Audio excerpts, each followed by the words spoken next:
Assalamualaikum warahmatullahi wabarakatuh. Salam dan bahagia Ibu dan Bapak Guru hebat. Perkenalkan, saya Siti Fadiatun Nikmah.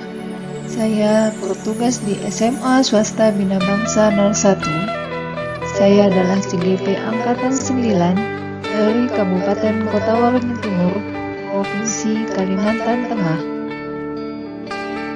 Pada video kali ini saya akan memaparkan kesimpulan dan refleksi pengetahuan dan pengalaman baru yang telah saya pelajari dari pemikiran Ki Hajar Dewantara. Ki Hajar Dewantara adalah pelopor pendidikan bagi kaum pribumi Indonesia dari zaman penjajahan. Pada saat itu, pendidikan hanya diperuntukkan bagi pegawai atau pembantu yang membantu usaha dagang para penjajah. Hal inilah yang memberikan pemikiran kepada Ki Hajar Dewantara untuk mendirikan Taman Siswa pada tahun 1922. Taman Siswa merupakan gerbang emas bagi pendidikan di Indonesia yang bebas dan merdeka. Hingga saat ini, pemikiran-pemikiran Ki Hajar Dewantara masih relevan dan menjadi kiblat pendidikan di Indonesia. Berdasarkan pemikiran Ki Hajar Dewantara, pendidikan dan pengajaran memiliki arti yang berbeda. Pengajaran adalah bagian dari pendidikan dengan cara memberikan ilmu yang bermanfaat bagi anak, baik secara lahir maupun batin. Sedangkan pendidikan adalah proses menuntun anak sesuai dengan kodratnya menuju keselamatan dan kebahagiaan. Kita para pendidik hanya sebagai penuntun tumbuhnya anak-anak. Kekuatan kodrat yang ada pada anak-anak itu adalah dari Sang Maha Pemberi. Jadi, tugas kita adalah menuntun untuk memperbaiki lakunya, bukan dasar hidup dan tumbuhnya. Jika kita analogikan, diibaratkan seperti tanaman padi yang ditanam oleh para petani. Petani tersebut tidak dapat mengubah dasar hidupnya padi menjadi jagung, tetapi petani dapat membantu padi agar tumbuh menjadi padi yang unggul dan berkualitas. Dengan membajak sawah, penyiangan, pengairan sawah, memberi pupuk, pengendalian hama, dan lainnya. Demikian juga dengan pendidikan. Walaupun hanya menuntun, tetapi kita dapat menjadikan anak-anak yang unggul berprestasi dan berbudi pekerti luhur.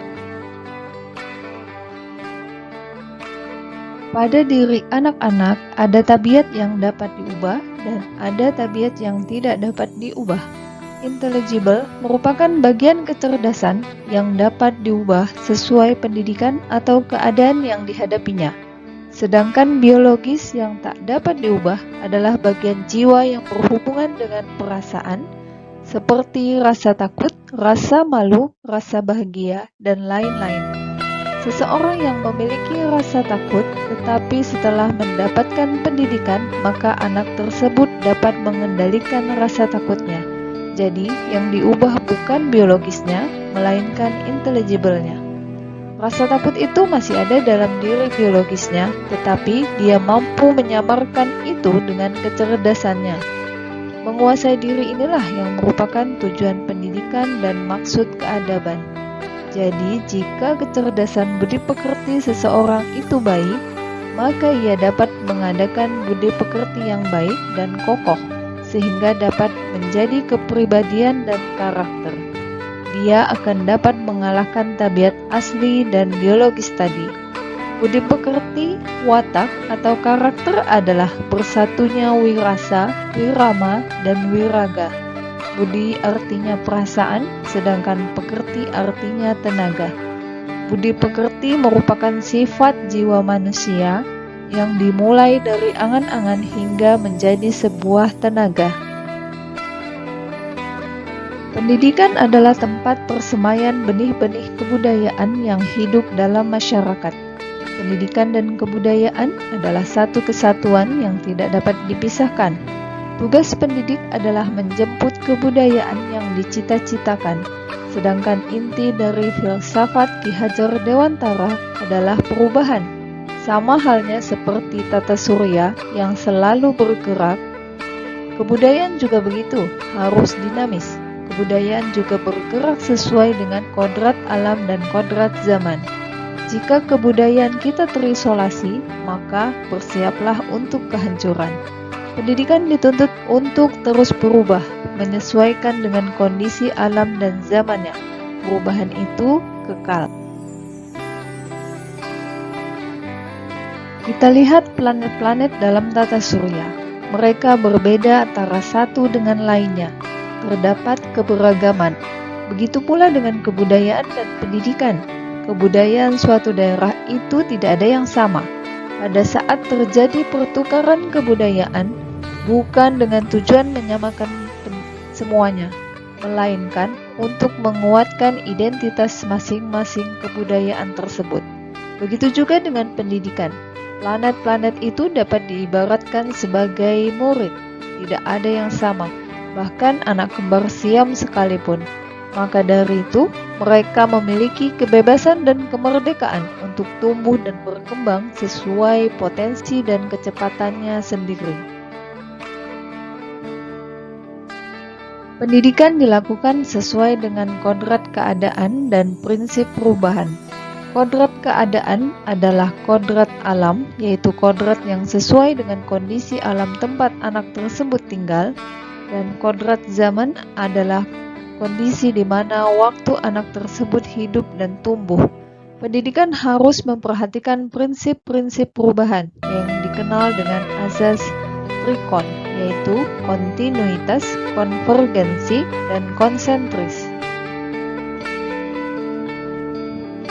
Kontinuitas merupakan sebuah dialog kritis tentang sejarah. Kita tidak boleh melupakan akar nilai budaya yang tertanam dalam masyarakat. Konvergensi adalah di mana perubahan-perubahan yang kita lakukan itu harus memperkuat nilai-nilai kemanusiaan. Sedangkan konsentris adalah pendidikan harus menghargai dan memerdekakan pembelajar.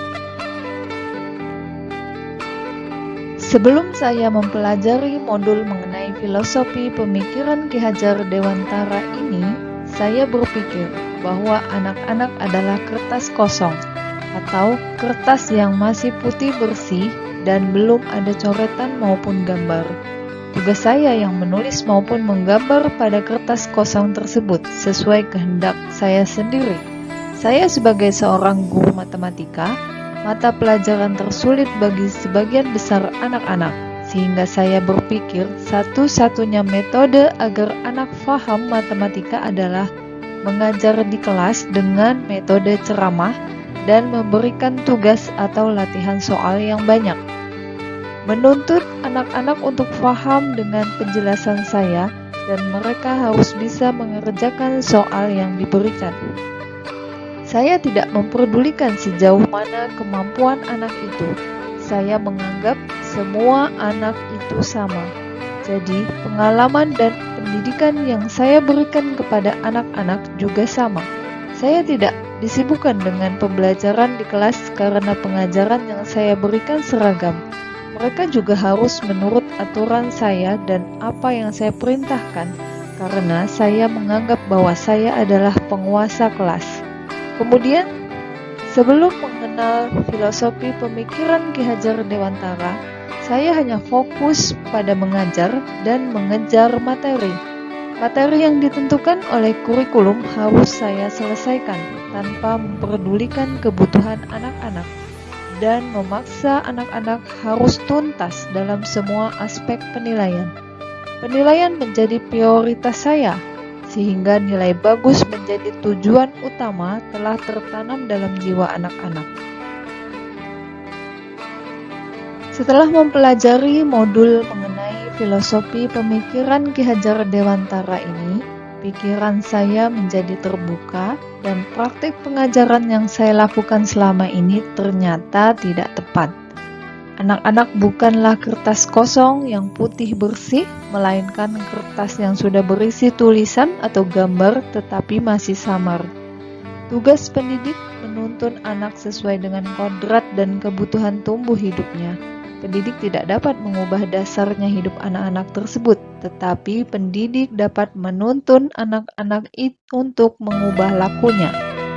Setiap anak berbeda, memiliki kebutuhan, karakteristik, dan kecepatan yang berbeda pula, sehingga saya sebagai pendidik harus mengetahui kebutuhan dan kemampuan awal anak-anak sebelum melaksanakan pembelajaran.